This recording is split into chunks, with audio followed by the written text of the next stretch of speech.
The second round of the high-level revitalization talks on South Sudan are underway in Addis Ababa. They come as pressure mounts on the country's warring parties to end the 4-year civil war. The talks are organized by the African Union, regional body IGAD, and several partner organizations. Delegates are set to debate the peace agreement signed in 2015, which has been violated several times.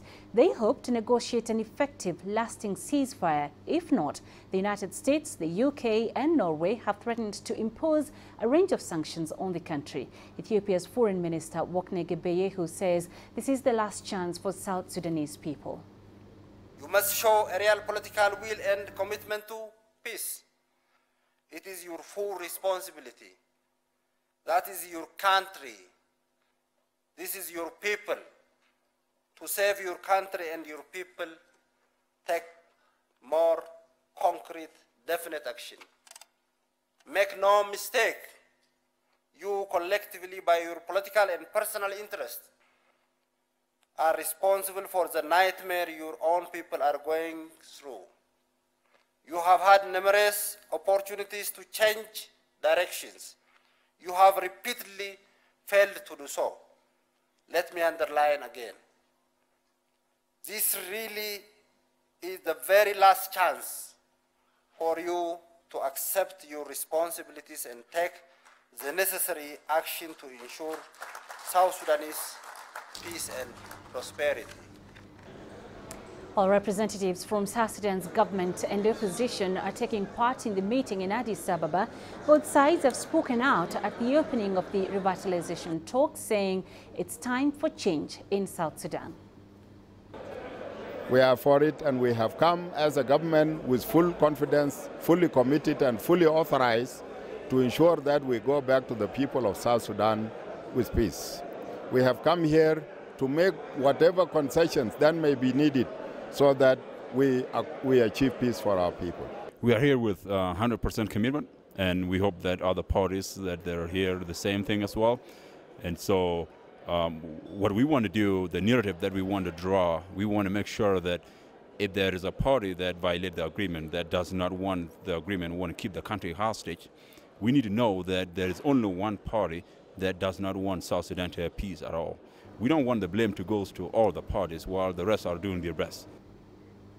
Let's get you some perspective on that. John Gashie joins me live in studio. He is a veteran journalist and expert on South Sudan affairs.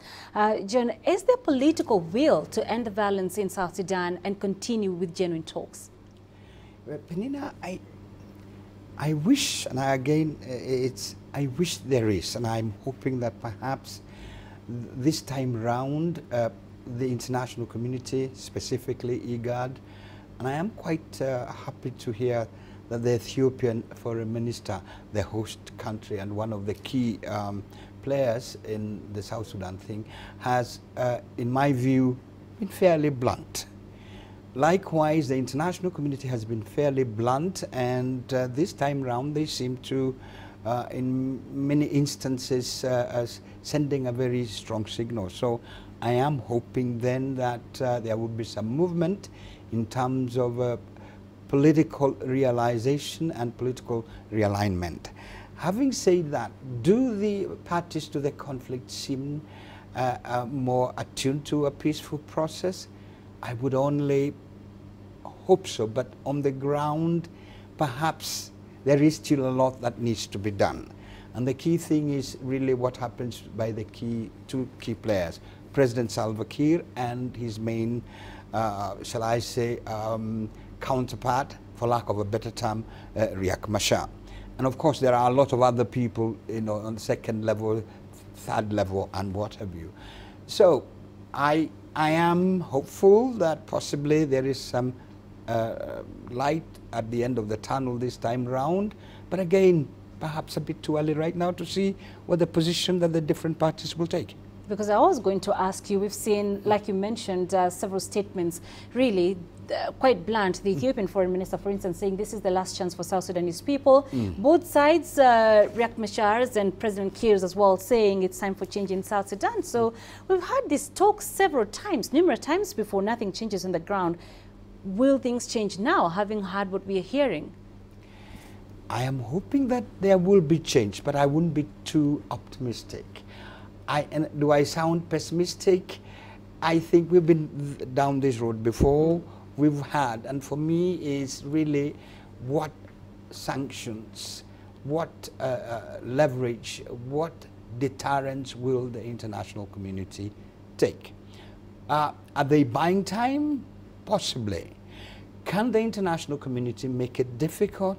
Yes, and I think that what we are hearing, what we are seeing is indicative that there might be change, more external.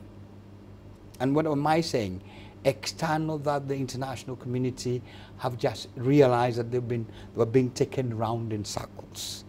Is it about time that they put their mouth or their money where their mouths are and their foot down? I hope that this time round they will do it. And the issue as to whether internally the situation is unraveling, that has been unraveling over the last 4 years. The pressure, the violence, and the economic collapse, that has been, it's a slow motion thing. Now, could this change? I am slightly optimistic, but I wouldn't really want to put my money on it at the moment. But you did say that internally things must change. So what are the sticky issues, briefly?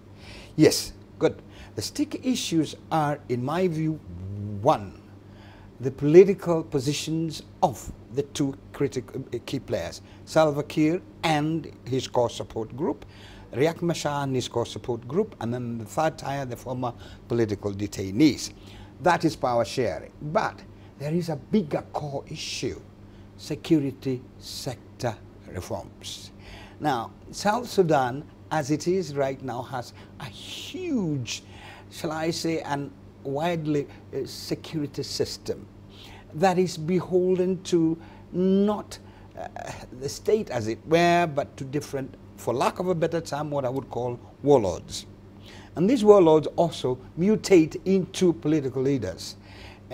And one of them, perhaps the biggest one, is Riek Machar.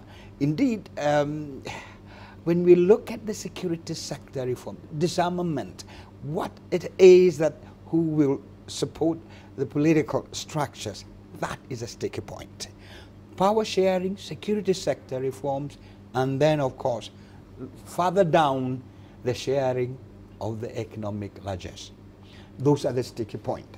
For me, you could say anything you so wish right now, but until you address the core issue of security sector reforms, that the military, police, security structure is not beholden and owned by individuals masquerading as national leaders, then we are still in that issue.